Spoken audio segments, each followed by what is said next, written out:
기도하겠습니다. 하나님 감사합니다. 11월 달도 저희들이 하나님 앞에 먼저 예배의 단을 쌓고 기도하며 시작하게 하시니 감사합니다. 오늘도 11월에 성취될 언약의 말씀 우리에게 주시고, 이 말씀이 우리 영혼 깊은 곳에 각인되고 말씀이 우리 삶의 능력으로 나타나서 이번 달에도 저희들이 꼭 말씀 성취를 체험하고 하나님의 인도받기를 원합니다. 주의 시간도 오늘 우리에게 성령 충만 주시고 하나님의 말씀을 하게 주옵소서. 예수님의 이름으로 기도합니다. 아멘. 11월의 말씀 창세기 22장 1절부터 19절까지 합독하도록 하겠습니다. 그 일 후에 하나님이 아브라함을 시험하시려고 그를 부르시되 아브라함아 하시니 그가 이르되 내가 여기 있나이다. 여호와께서 이르시되 내 아들 내 사랑하는 독자 이삭을 데리고 모리아 땅으로 가서 내가 내게 일러준 한 산 거기서 그를 번제로 드리라.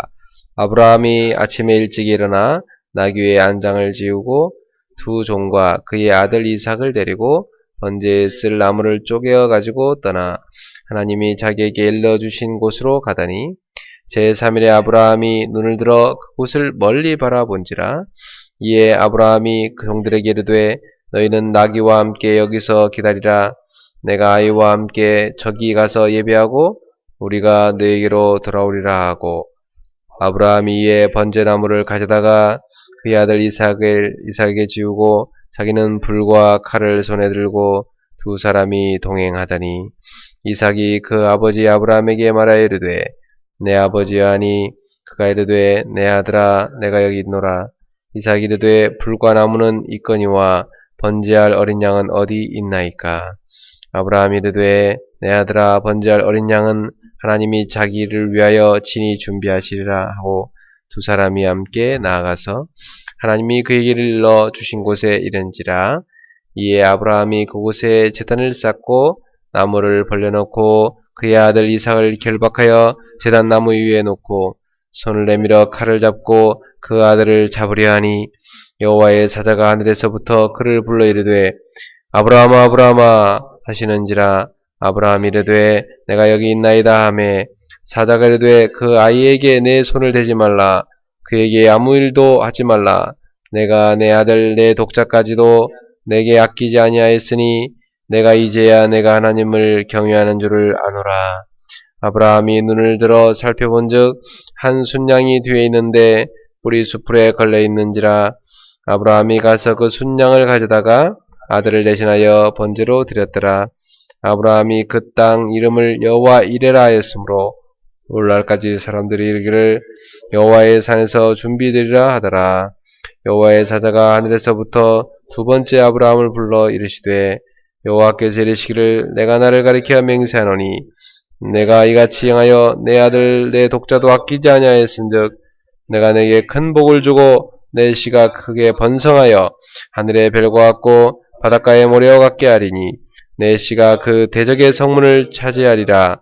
또 내 씨로 말미암아 천하 만민이 복을 받으리니 이는 내가 나의 말을 준행하였음이니라 하셨다 하니라. 이에 아브라함이 그의 종들에게로 돌아가서 함께 떠나 브엘세바에 이르러 거기 거주하였더라. 아멘. 네, 이번 달은 우리가 신앙의 뿌리라는 제목으로 하나님의 말씀을 증거하겠습니다. 신앙에는 뿌리가 있습니다. 그 뿌리가 너무너무 중요하죠. 이상하게 살아갈수록 계속 갈등이 오고 또 응답도 안 오고 신앙생활 하면 할수록 지치고 힘들다. 뿌리를 다른 뿌리를 내린 거죠. 불신앙의 뿌리, 또 세상 것의 뿌리를 내린 것입니다. 그 뿌리를 바꿔야 됩니다. 신앙의 뿌리로 바꿔야 돼요. 그래서 이번 달에 우리가 4가지 신앙의 뿌리를 깊이 내려야 되겠습니다. 복음과 전도 그리고 기도, 그래서 깊은 치유까지 네 가지 뿌리를 내리는 귀한 날이 되어야 되겠습니다. 오늘 본문을 우리가 보면 이 모리아 산에 아브라함이 이삭을 바치는 장면이 나오죠. 이 사건을 계기로 어떻게 되겠습니까? 이삭에게는 영원히 지울 수 없는 기억이 한 가지 남는데, 그것은 뭐냐면 자기는 이미 하나님께 번제로 바쳐졌던 사람이다 하는 것입니다. 죽었던 자기인데 하나님이 살리셨다. 그런 그 믿음을 갖고 평생을 살았겠죠. 우리가 인생을 살면서 기억나는 그런 일이 있습니다. 이삭한테는 잊을 수 없는 사건일 겁니다. 평생 잊을 수 없이 이삭 속에 완전히 복음이 각인되는 사건이죠. 자기 대신 바쳐진 그 어린 양, 자기 대신 바쳐진 그 순양을 이삭은 평생 기억했을 것입니다. 내 대신 내가 죽어야 되는데 양이 대신 죽었구나. 바로 그게 뭐죠? 내가 죽어야 되는데 예수님이 내 대신 십자가에 죽으셨구나. 내가 마땅히 죽어야 될 죄인인데 예수님이 내 죄를 짊어지고 내 대신 구속사역을 이루셨구나. 내 죄값을 예수님이 다 치르셨구나. 이것이 우리가 평생 각인해야 될 복음의 뿌리입니다. 이 복음을 뿌리내리면 가장 확실하게 모든 답이 나오게 됩니다. 이 복음을 뿌리내리면 어떤 결과가 나오냐면 치유가 일어나죠. 제일 먼저는 우리 속에 영혼이 치유가 되어지기 시작하고, 또 사람마다 갖고 있는 영적인 병이 있는데 그 영적 병이 치유되고, 당연히 뭐 육신까지도 치유된 일이 일어날 수 있는 것입니다. 왜 자꾸만 사람들이 방황하고 또 넘어지고 병들고 고생하느냐? 그럴 수밖에 없는 게 뿌리내린 겁니다. 그 뿌리를 바꿔야 됩니다. 그래서 우리는 무엇을 뿌리내려야 되냐? 내 영혼 깊은 곳에 그리스도의 복음을 뿌리내야 됩니다. 그러면 나를 자꾸만 갈등하고 병들게 영적인 병이 치유되기 시작하고, 육신의 모든 병과 삶도 서서히 변화되고 치유되기 시작하는 겁니다. 자, 이 복음을 뿌리내리면 어떻게 되는가? 오늘 이 본문을 통해서 우리는 참 이삭이란 한 사람이 복음을 뿌리내렸을 때 그에게 찾아온 어마어마한 축복을 우리가 볼 수가 있죠. 근데 항상 하나님의 축복이라는 것은 시험이 먼저 옵니다. 성경을 보면 우리가 요즘 읽고 있는 출애굽기도 그렇고 오늘 본문에도 하나님이 아브라함을 시험하시려고 그를 부르시되 아브라함아 이렇게 말씀했어요. 그러니까 하나님은 우리를 축복하시고자, 우리에게 축복을 주시고자 시험을 하시죠. 이 시험이란 것은 테스트인데, 우리가 믿음의 분량이 자란 만큼 하나님 축복을 주시거든요. 그 테스트를 딱 해보고 이 사람이 내가 이제 이 축복을 주면 되겠구나, 그 믿음이 자랐구나, 그 정도 믿음의 분량이 됐구나, 그때 하나님의 축복을 딱 주시는 겁니다. 그래서 저도 신학생 때 하나님이 여러 가지를 저한테 테스트 하시더라고요. 신학생 때 보면 경제, 또 사랑관계, 또 우선순위, 또 이 건강, 여러 가지 이런 부분에 대해서 하나님 다 하나하나 시험을 하시더라고요. 그걸 제가 이제 하나하나 통과할 때마다 그 문제가 이제 저한테 더 이상은 오지 않는 거예요. 나한테 자꾸만 어떤 문제가 온다. 그래서 아직 내가 지금 그 부분을 그 테스트를 통과 못했다는 얘기거든요. 그걸 통과하라고 오는 거예요, 사실은. 그래서 저는 신학생 때 이제 몇 번 겪고 나니까 하나님이 지금 이제 나를 축복을 주려고 요 테스트를 허락하셨구나. 그게 이제 깨달아지더라고요. 깨달아지면서 내가 이 시험을 통과해야 되겠다. 믿음으로 다 결단하고 그걸 넘어서니까 진짜 그 다음부터 그 부분에 대한 것은요 이제 항상 응답으로 받게 되더라고요. 또 교회를 개척해서도 많은 시험이 저한테 왔었어요. 많은 유혹거리들이 저도 모르게 이렇게 인본주의 막 이런 유혹도 오고요. 또 뭐 불신앙의 어떤 그런 공격도 찾아오고 또 어떤 여러 가지 뭐 포기하게 만들려는 그런 생각도 찾아오고 그게 다 하나같이 이제 불신앙이죠. 그런 것들이 막 자꾸 시험거리로 와요. 그때마다 하나님이 저를 붙들어 주시는데 오직으로 들어가게 하시더라고요. 오직으로 들어가니까 그런 모든 것이 다 아무 문제가 안 됐습니다.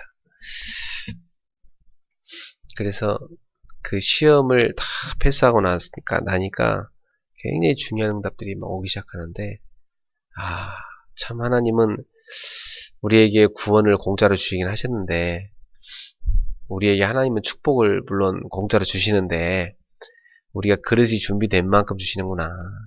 결국은 그래 우리는 하나님 축복받고 세상을 살려줄 전도자가 맞는데 우리는 하나님이 축복하실 그릇을 준비하는 게 너무 중요하다.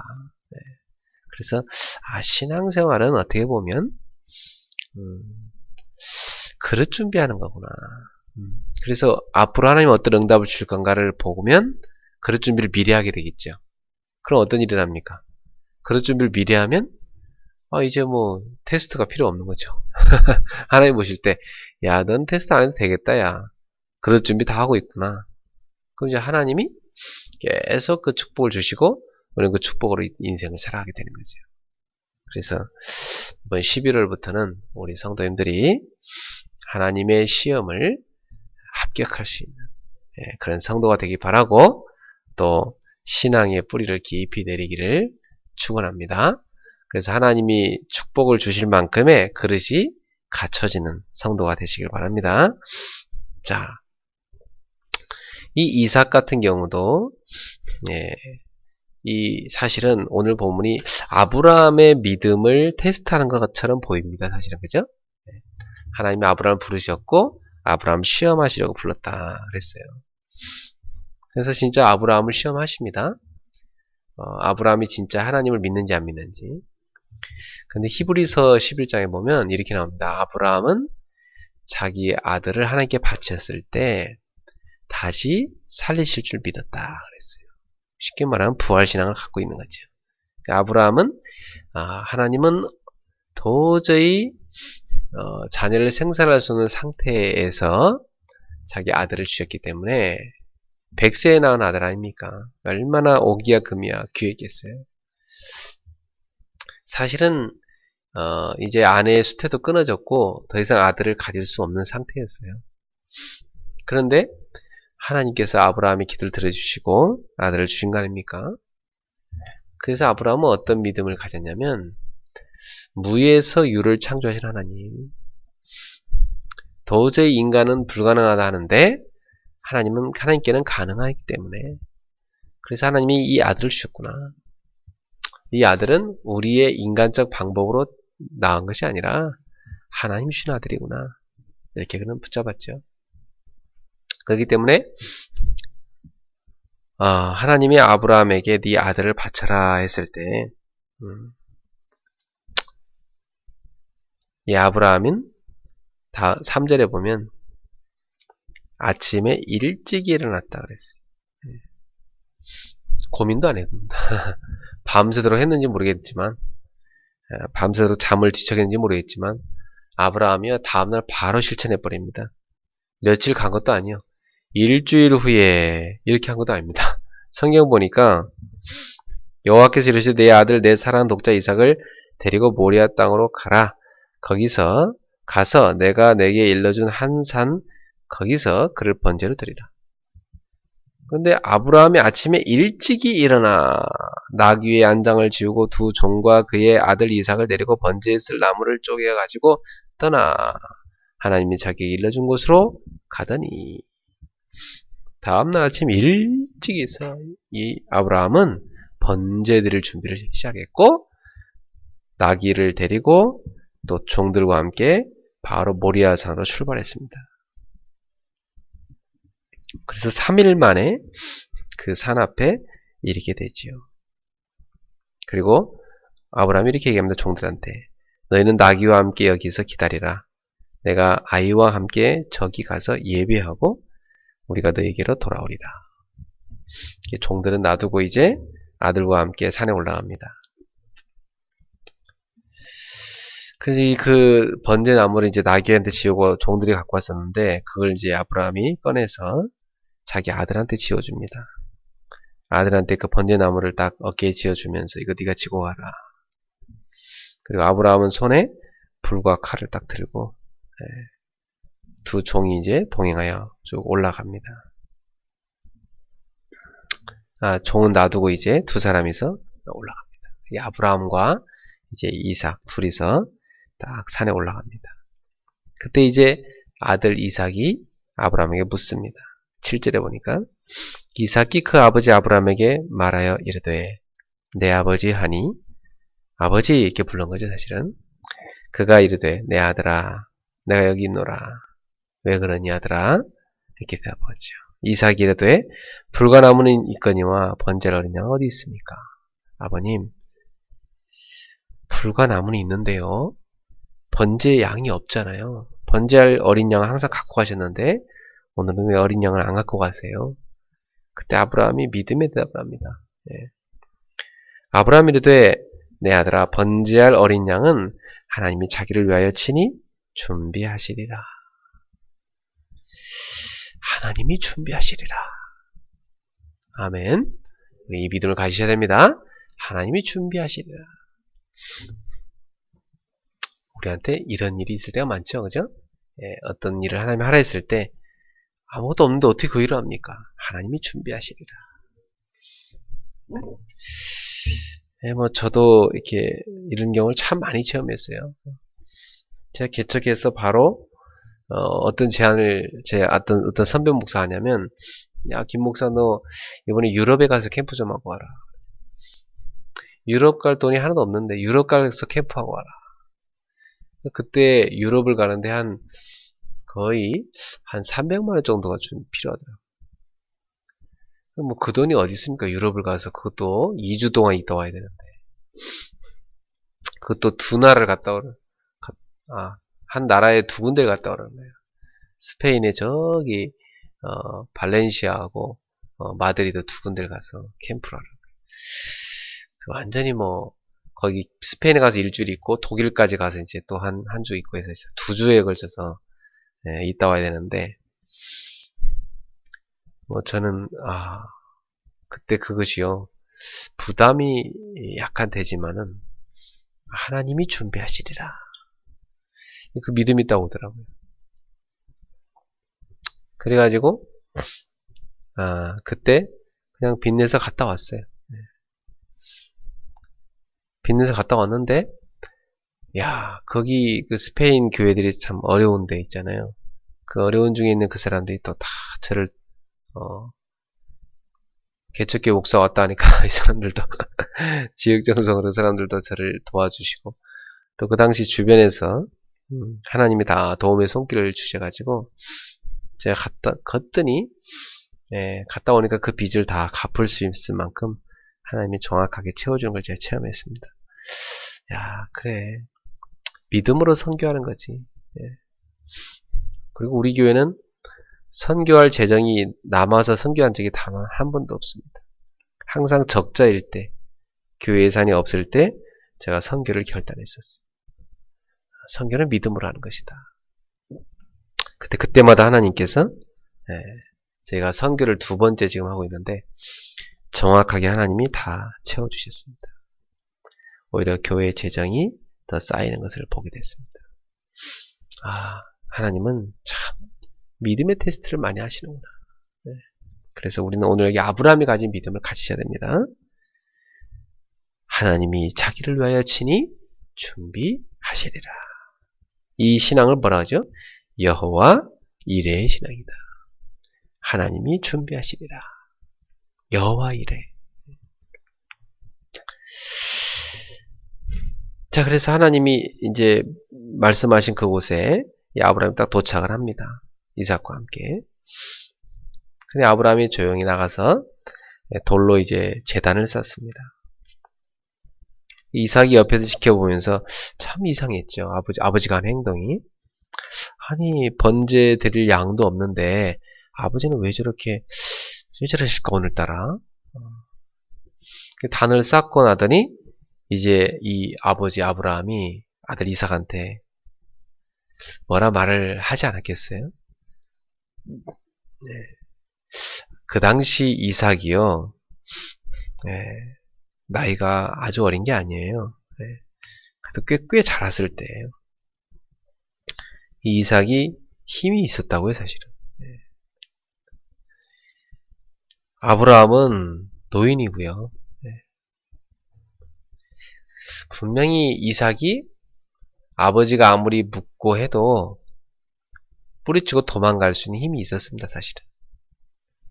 성경에 보면 이삭이 전혀 저항하지 않았다는 것을 알 수가 있죠. 아마 아브라함이 이 아들 이삭을 놓고 설명을 했을 거예요. 얘야, 하나님이 이렇게 어제 나에게 말씀하시더라. 너를 바치라 하더라. 근데 하나님 살아계시지 않니? 그분은 준비한 게 있지 않을까? 우리 믿음으로 하나님께 나아가자. 정확한 얘기는 성경에 기록되어 있지 않지만 분명히 여기서 이삭의 순종이 따랐다는 것을 우리는 알 수가 있습니다. 아브라함이 이삭을 결박했다고 합니다. 이삭은 아마도 분명히 아버지에게 순종했기 때문에 여기에 전혀 저항이 없었다는 것을 알 수가 있습니다. 그래서 결국 사실 이것은 아브라함을 시험한 하나님의 시험이었고 아브라함이 그 테스트를 통과했지만 제가 볼 때는 이삭의 테스트도 된다. 이삭도 사실 그걸 통과한 겁니다. 그래서 이삭이 순순히 아버지가 묶는데 묶임을 당하지요. 그리고 제단 위에 이삭이 올려집니다. 만약 이삭이 순종하지 않았다면 이삭이 제단 위에서 막 발버둥을 치고요. 어떻게든 굴러 떨어질 수도 있어요. 사실은. 이게 제대로 안 됩니다. 근데 이삭이 순수히 제단 위에 올라갑니다. 이 당시에 고대 근동 아시아에는요, 이렇게 자식을 어떤 우상 앞에 바치는 그런 제사의식이 많이 있었어요, 사실은. 하나님이 그 시대에 우상 숭배하는 사람들이 하는 이것을 왜 아브라함한테 시키셨을까? 하나님은 사실은 아브라함의 믿음을 테스트하고 싶었던 것입니다. 너무나 황당한 제안이지만 그때가 바로 우리의 시험을 테스트할 때입니다. 하나님은 준비하고 계시기 때문에. 그래서 아브라함이 손을 탁 내밀어서 칼을 잡고 아들을 향하여 내리치려고 합니다. 번제라는 것은요, 양을 잡아서 양을 잘 토막토막 잘라갖고요, 불로 태워서 바치는 거거든요. 그럼 자식을 지금부터 그렇게 지금 잡아야 되는 겁니다. 얼마나 끔찍한 일입니까, 그죠? 근데 11절에 여호와의 사자가 하늘에서부터 그를 불러 이르되 아브라함아 아브라함아 하시는지라. 아브라함 이르되 내가 여기 있나이다. 하나님은 급하실 때 항상 2번 부르시죠. 예. 모세야 모세야 그러세요. 여기서 또 아브라함아 아브라함아 그러시죠. 예. 항상 아브라함의 대답은 일관됩니다. 내가 여기 있습니다. 하나님이 우리를 부르실 때 우리는 항상 그렇게 대합해야 됩니다. 하나님, 제가 여기 있습니다.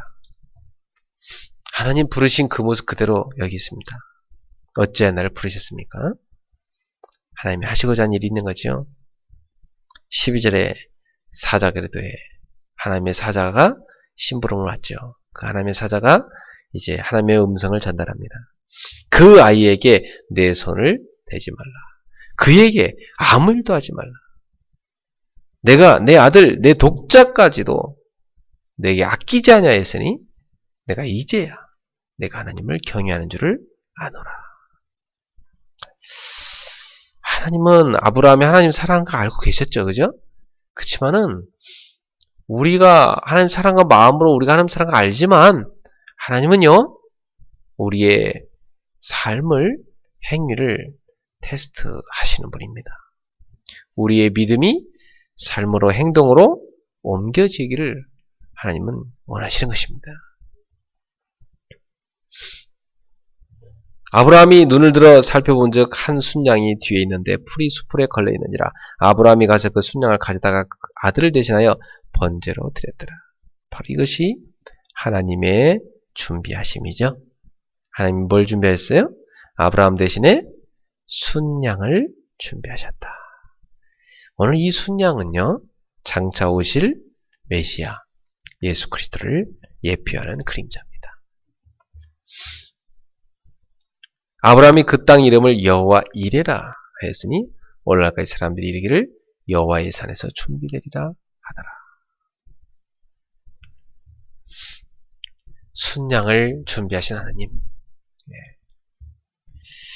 그래서 아브라함은 그 순양 하나님께 번제로 바쳤습니다. 우리가 마땅히 우리 죄로 말미암아 죽어야 되는데 예수님께서 우리를 대신해서 어린 양이 되셔서 우리 대신 십자가에 하나님 앞에 온전히 우리의 죄를 대속하기 위한 번제물로 예수님이 바쳐지셨던 것입니다. 그 예수께서 흘리신 피로 저와 여러분의 죄는 말끔하게 씻음받게 된 것입니다. 아마도 이 아브라함이나 이삭, 특별히 이삭은 평생 가슴속에 잊지 못할 사건이 됐을 것입니다. 이삭은요, 양을 볼 때마다 기억났을 것입니다. 양을 쳤잖아요, 그 당시에. 양을 볼 때마다, 내가 죽어야 되는데 양이 대신이었구나.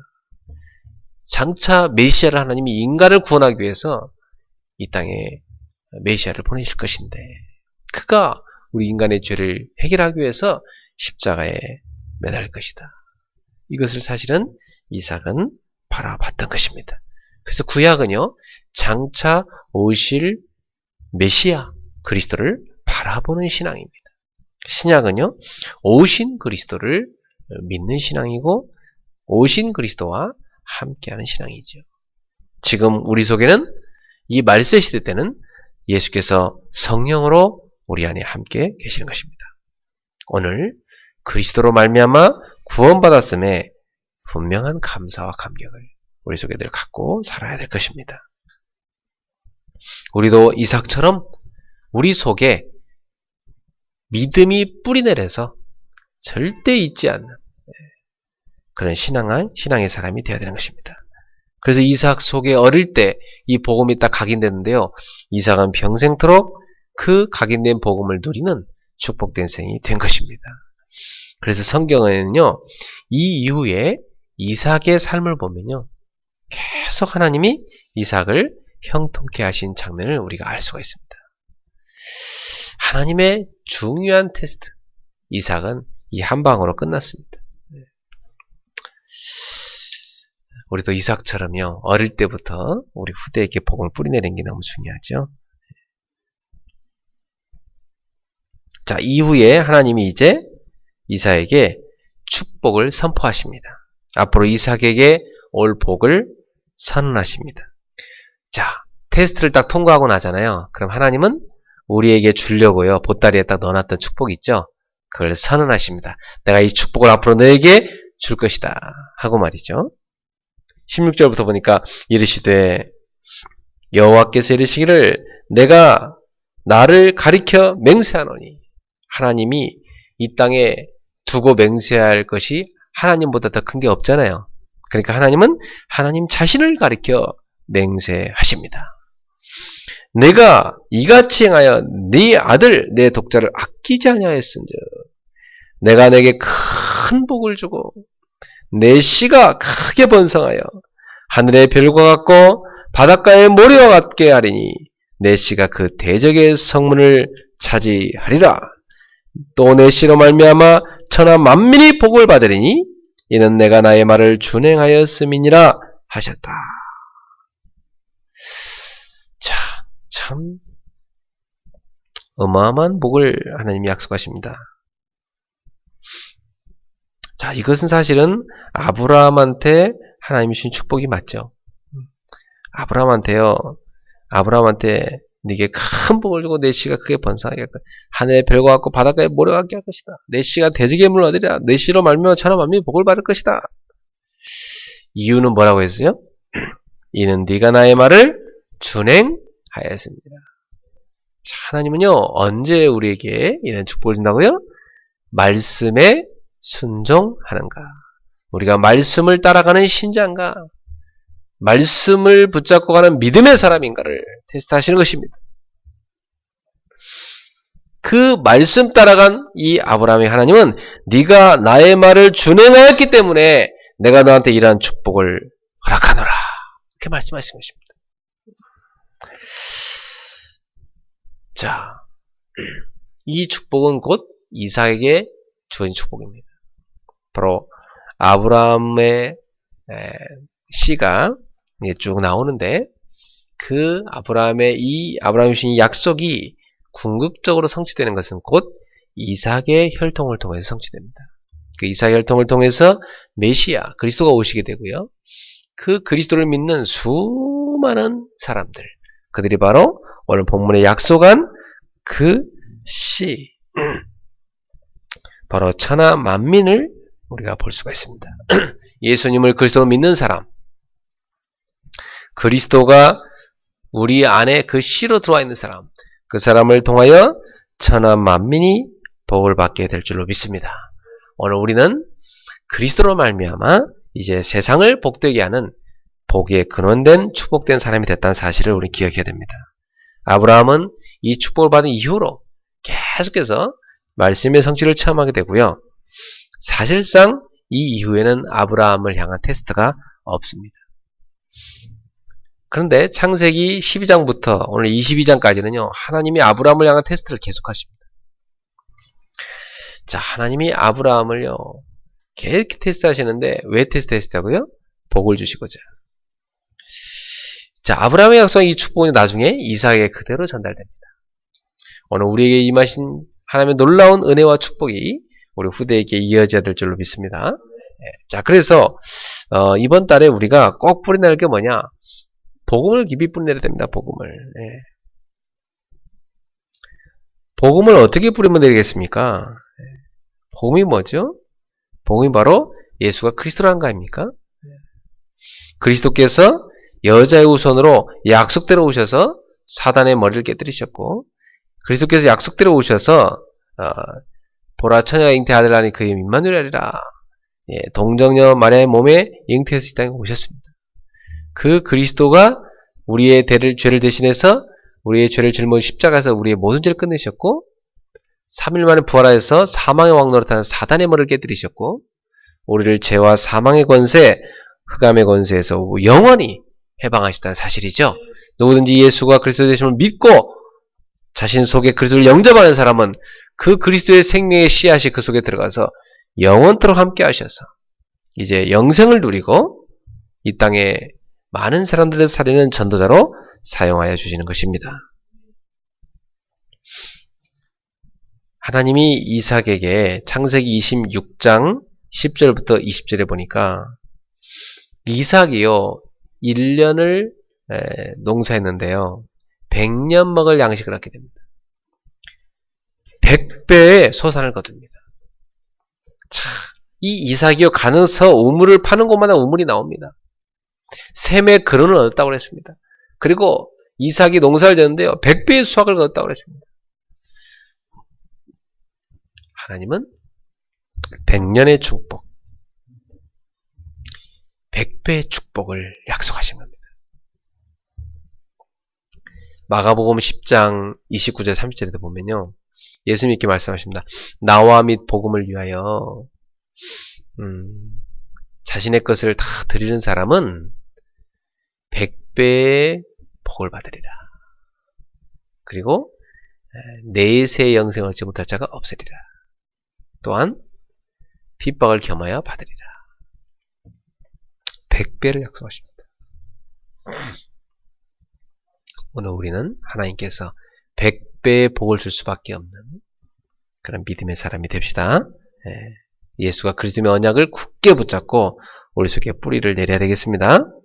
이 복음을 우리 속에 깊이 뿌리내는 것입니다. 어떻게 이 복음을 뿌리내면 됩니까? 작은 것에 갈등하지 말고 하나님의 큰 계획을 봐야 됩니다. 자꾸 우리는 속을 때가 많잖아요. 조그만 것에. 하나님의 큰 계획을 쳐다보면 아, 그래서 이런 일이 나에게 주어졌구나 이렇게 깨달아집니다. 저도 지난날에 어떤 일로 인해서 상처를 받고 참 마음이 아픈 적이 있었어요. 근데 하나님의 큰 계획을 깨닫고 나니까 아, 그것은 나한테 너무 소중한 축복이라는 것을 제가 알게 됐습니다. 아, 하나님이 나한테 너무 소중한 축복으로 이 일을 허락했구나. 아, 너무 감사한 거 있죠. 그래서 그 일이 일어난 것이 참 나한테는 하나님이 주신 축복의 그릇을 만드는 거였구나를 깨닫고 나니까 더 이상 그게 나한테 상처가 안 되는 거 있죠. 얼마나 감사함이 나오는지. 우리 성도 여러분, 작은 것에 갈등하지 말고 하나님의 큰 계획하심, 하나님의 큰 그림을 보게 되기를 주님의 이름으로 축원합니다. 그리고 여러분이 굳게 붙잡을 것이 있고요. 놔버릴 게 있어요. 어리석은 사람들을 보면 놔버릴 건 굳게 붙잡고 있고 굳게 붙잡을 건 놓치고 있단 말이죠. 반대로 한단 말이에요. 오늘 여러분 손 한번 쳐다보세요. 여러분 손으로 정말 굳게 붙잡을 걸 붙잡고 있는지 한번 쳐다보시기 바랍니다. 빌립보서 3장에 보니까 이 바울 사도가 고백합니다.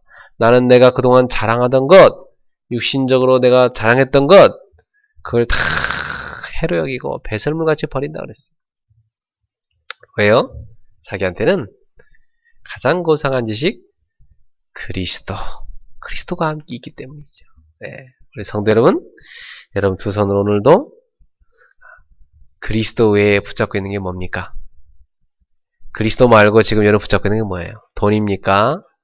아니면 사람입니까?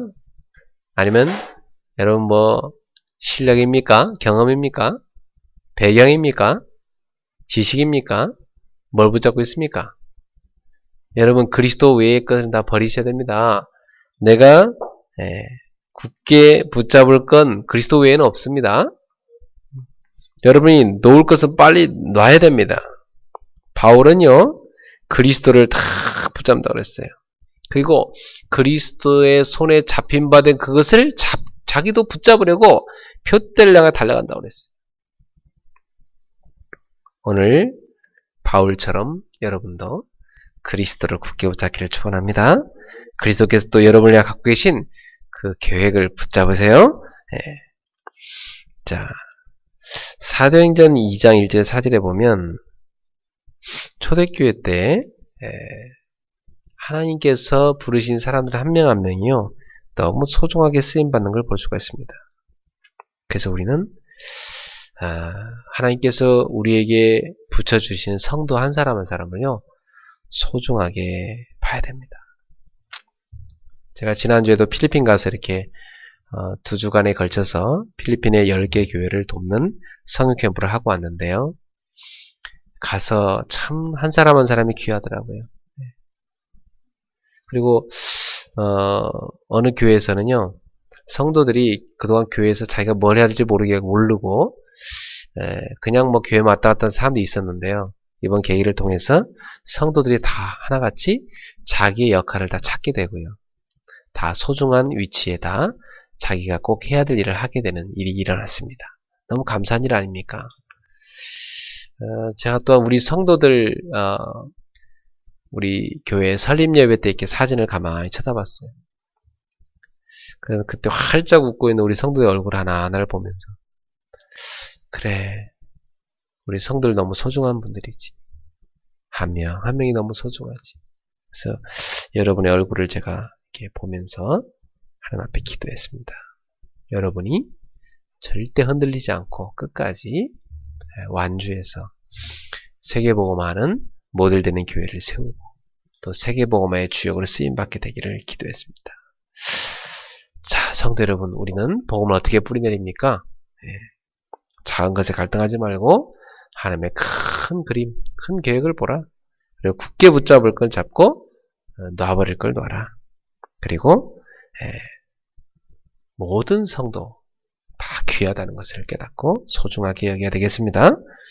자, 그리고 여러분한테 일전에 알려드렸던 8미션 실천 노트를 가지고 여러분이 복음을 뿌리내리십시오.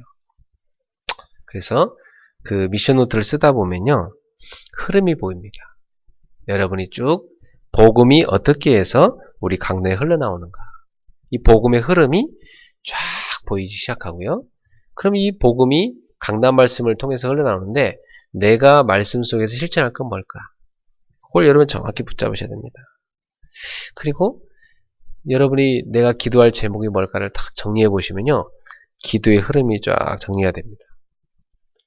그래서 이 복음의 흐름, 말씀의 흐름, 기도의 흐름이 정리되면서 그것이 여러분 현장으로 이어지죠. 그러면 전도의 흐름이 보이기 시작합니다.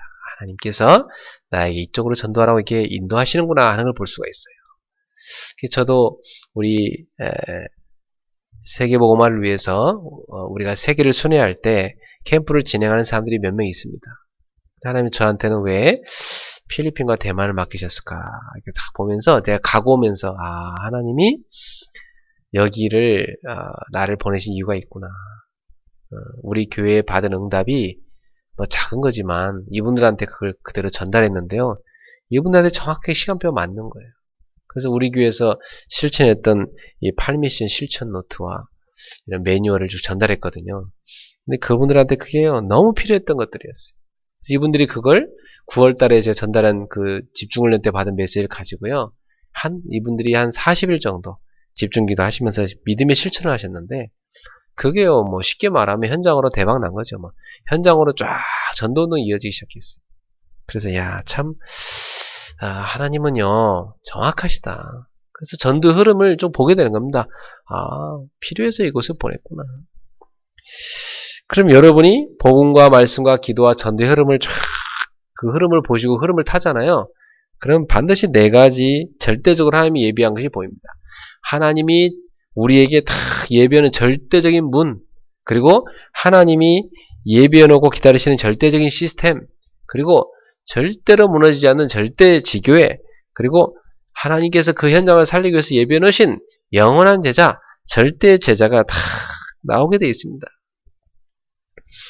여러분이 현장에서 이 축복을 계속 누리십시오. 복음의 뿌리를 깊이 내려야 돼요. 특별히 여러분, 우리 나이가 들어가잖아요, 점점.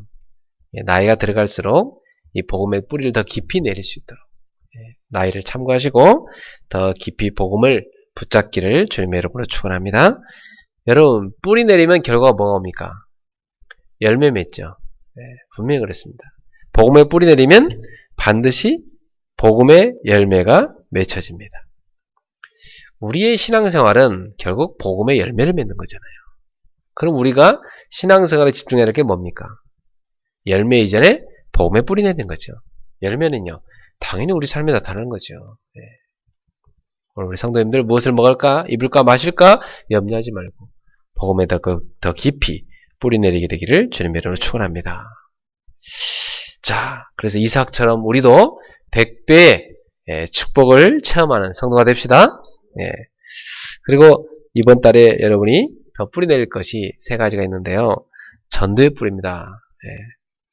전도의 뿌리를 어떻게 내립니까? 전도의 뿌리는요, 전도라는 것은 항상 하는 것이다 이렇게 생각하면 됩니다. 내 삶 자체가 전도다. 그래서 여러분이 하나님 앞에서 일하시고 하나님 앞에서 살아가시면 돼요. 그리고 항상 전도를 생각하시면 돼요. 무슨 일을 하시든지 여러분은 모든 것을 전도의 눈으로 보시길 바랍니다. 그게 전도를 뿌리내는 사람입니다.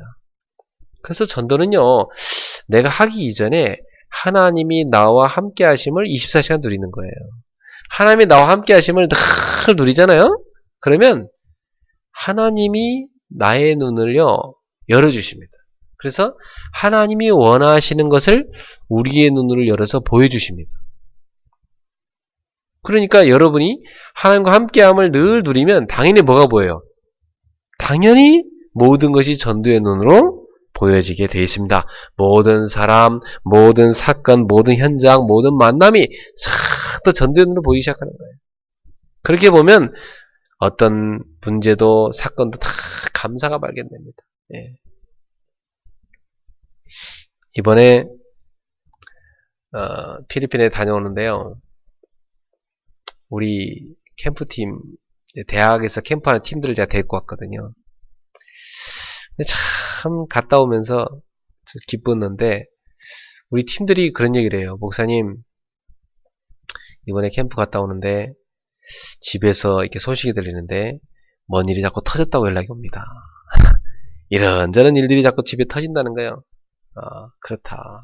우리는 한쪽에서 성리 역사를 크게 체험하고 있는데 집에서는 막 여러 가지 또 사단의 공격들이 있구나. 그렇지만 그것도 다 축복이 될 것이다. 어떤 목사님 갔더니요, 집에 갔더니 집에 애가 뭐 이렇게 다치기도 하고요. 또 차 타이어가요 막 뻥꾸 나 있고.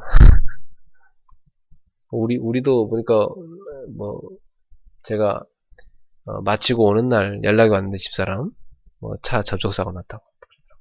그러니까 뭐 여러 가지 일들이 우리뿐만 아니라 뭐 어떤 분은 뭐 형님이 이번에 돌아가시기도 하고, 어떤 분은 어머니가 돌아가시기도 하고, 뭐 어떤 분은 보니까 뭐 어떤 집에는 보니까 막 그 집에 일하는 사람이 갑자기 넘어졌는데 손가락이 부러지기도 하고, 별의별 일이 다 있었습니다. 그래서 저희들이 보면서 야, 진짜 우리가 성령의 역사 속에 들어오니까 막 사단이 막 발악을 하는구나 진짜. 그렇지만은 아무 문제 아니다. 다 그것은 뭐죠? 하나님의 중요한 계획이 있다. 하나님이 더 큰 전도를 위하여 우리에게 열어주신 축복이다 하는 사실이죠. 그래서 다 깨닫게 하는 바가 있는 것입니다. 다 깨닫게 하는 바가 있는 거예요. 그래서 저희 집사람도 정신을 바짝 차렸대요. 야, 그래, 내가 우리 남편은 목숨 걸고 해외 나가서 복음 전하고 오는데 나도 목숨 걸고 평생 전도해야 되겠다. 이게 결단이 됐다고 그래요. 그래, 뭐 다 감사한 것이다 말이에요. 하나님 다 깨닫게 하는 거죠, 우리한테. 그래서 이 땅에 일어나는 모든 것을 전도의 눈으로 봐야 됩니다. 그게 전도를 뿌리는 사람이에요. 마태복음 4장 19절에 예수님이 말씀하십니다. 나를 따라오너라 내가 너희를 사람을 낚는 어부가 되게 하리라.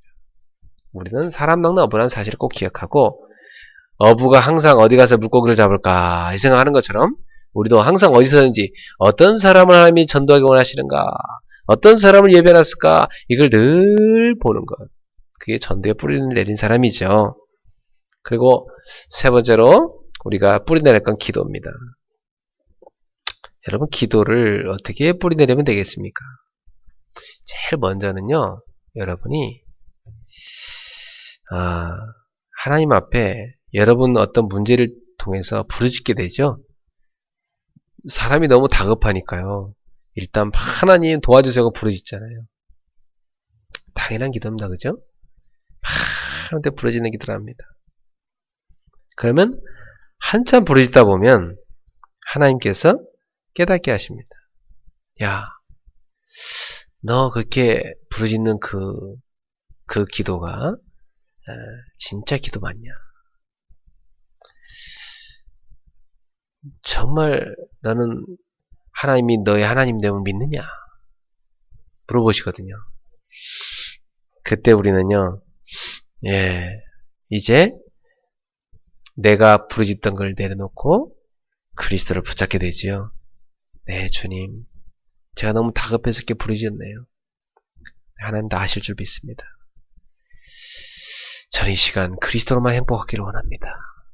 하면서 모든 걸 내려놓고 그리스도로 행복해지는, 그리스도로 만족하는, 그리스도를 누리는 성령 충만의 기도를 누려야 되겠습니다. 그 기도를 누리면요, 어떤 응답이 오냐면 나중에는 하나님이 우리한테 너 이거 기도해라. 너 아까 부르짖었는데 그렇게 기도하지 말고 이렇게 바꿔서 기도해라. 우리의 기도 제목을 하나님이 바꿔주십니다. 그래서 하나님 주신 기도 제목이 우리한테 나와요. 그걸 가지고 그때부터 이제 우리는 본격적으로 하나님 앞에 깊은 기도를 누리게 되는 것입니다. 그럼 어느 날 기도가 저절로 되어지는 단계가 오게 되어 있습니다. 여러분, 하나님이 여러분한테 주신 놀라운 구원의 복음을 가지고 또 하나님이 여러분을 전도자로 쓰시는데 여러분한테 주신 전도의 축복을 가지고 늘 기도를 행복하게 누리게 되기를 바랍니다. 그래서 기도는 하다 안 하는 것도 아니고요. 이것도 24시간 늘 누리면 하나님이 25시의 문을 여시게 되어 있습니다. 25시란 건 뭐예요? 내 한계를 뛰어넘는 시간. 그죠? 이 세상 인간의 방법을 뛰어넘는 시간. 인간의 수학을 뛰어넘는 놀라운 하나님의 계산. 그 하나님의 축복이 기도응답으로 오게 되어 있습니다. 그래서 이건 하나님의 역사구나. 하나님의 섭리구나 걸 볼 수가 있죠. 이번에 필리핀 캠프도 마찬가지로 참 저는 부족하고 우리 교회가 그 현지에 있는 교회들에 비하면 우리 교회가 더 적죠. 필리핀의 교회들 다 큰데요. 근데 목회 경력도 짧고 미약한 제가 그리고 교회도 조그만 제가 가서 그 많은 교회들 어떻게 그 큰 교회들 도울 수 있습니까? 그것은요, 그분들이 많은 응답 받았지만은 우리 교회가 받은 작은 응답 그분들과 나누라는 거죠. 그리고 한국에서 받은 그 놀라운 세계복음화의 축복을 해외에도 전달하는 거죠. 그래서 최근의 흐름의 말씀의 흐름을 전달하고 또 우리가 누렸던 전도자의 삶을 그분한테 전달하는데 그분들이 얼마나 은혜를 받으시고 정말 선교사님들이 치유를 받으시고 힘을 얻으시는지 저도 은혜 받았고 선교사님들이 저한테 다 찾아오시더니 너무 고맙다고 기뻐하시고 감사하시고 그래서 정말 제가 이번에 행복한 캠프를 하고 왔습니다. 네. 그래서 다 10개 교회 하나같이요. 다 각 교회 시간표에 맞는 정확한 응답이 다 오게 되었습니다. 그래서 참 하나님은 우리의 어떤 능력과 우리의 수준 한계를 다 뛰어넘어서 하나님의 능력으로 하나님의 수준대로 하나님이 역사하신다는 것을 이번에 또 보고 왔습니다. 그래서 우리는 항상 24시간 복음을 누리고 있으면 25시의 응답이 우리에게 오게 되어 있습니다. 자, 끝으로 이번 달에 여러분이 치유를 깊이 뿌리내려야 되겠습니다. 이 치유라는 것은요, 제일 먼저 믿음의 치유부터 시작이 돼야 됩니다. 내가 믿음을 갖는 자체가 치유입니다. 불신앙을 내버리고 내가 믿음을 굳게 붙잡는 거, 그게 치유의 시작이죠. 네. 하나님은 살아계십니다. 이 믿음을 가져야 됩니다. 하나님은 전능하십니다. 하나님은 모든 걸 아십니다. 하나님은 모든 걸 하실 수 있으십니다. 그런데 나는 현재 이렇게 병들어 있습니다. 이건 무슨 갭이죠? 하나님이 내가 믿음을 갖기를 원하시는 것입니다. 그래서 하나님, 저는 하나님 앞에서 말씀 앞에서 서는 신앙이 되겠습니다. 저는 오늘도 말씀을 굳게 붙잡겠습니다. 그리고 그리스도 앞에 서겠습니다. 그리스도는 모든 문제 해결자를 믿습니다. 그리고 보혜사 성령님께서 우리 안에, 제 안에 함께하심을 믿습니다. 제가 이 약속을 굳게 붙잡습니다. 하고 성삼위의 하나님께 사로잡히는 믿음이 먼저 선행되기를 바랍니다. 그걸 깊은 믿음이라고 해요. 이 깊은 믿음을 다 가지면요, 이것이 뭘로 이어집니까? 깊은 치유로 이어집니다. 치유받아야 하는 사람들은요, 깊은 기도 속으로 들어가야 됩니다. 깊은 믿음을 가지고 깊은 기도 속에 들어가면 깊은 집중이 되기 시작합니다. 왜 사람들이 산에 가서 기도하고 또 기도원 가서 기도하고 그럽니까? 기도에 집중하려고 그런 거죠. 왜 또 노래를 만들고 시를 만들어서 또 다윗 같은 경우 찬양하고 그럽니까? 기도에 집중하기 위한 방법입니다. 왜 밤에 불을 탁 끄고 기도를 하죠? 집중하려고 그런 겁니다. 그래서 나만의 깊은 집중할 수 있는 환경을 만드시고 여러분이 깊은 기도를 누리십시오. 깊은 믿음을 가지고요. 그때 어떤 일을 합니까? 깊은 치유가 일어나는 것입니다. 그리고 자꾸만 나도 모르게 걸려 넘어지는 옛날 상처가 있습니다. 또 사람에 대한 원망, 또 부정적인 생각, 염려, 이걸 다 버려야 됩니다. 그리고 나도 모르게 내가 메고 있었던 무거운 멍에 내가 해야 되는 것처럼 생각해서 했던 거 하나님께 맡기면 되는데, 그런 나를 얽어매고 있는 여러 가지 멍에들이 있어요. 그걸 다 벗어버리십시오. 여러분의 불신앙의 멍에도 벗어버리시고, 여러분이요 또 걱정하고 염려했던 멍에도 벗어버리시고, 또 여러분을 넘겨뜨렸던 사단의 올무 같은 게 있잖아요. 올무도 다 걷어버리시고, 거기 속지 마시고 깊은 결단을 내리십시오. 그렇다. 나는 정말 이제 사나 죽으나 예수는 그리스도시다. 나는 오직 그리스도 할 것이다. 나는 완전 그리스도 붙잡을 것이다. 나는 오직 그리스도로 모든 문제 해결된 걸 체험할 것이다. 예수가 그리스도심을 나는 맛볼 것이고 그 증인이 될 것이다 말이에요. 이 깊은 결단을 탁 내리십시오. 바울이 뭐랍니까? 나는 이제부터 약한 것을 자랑하노라.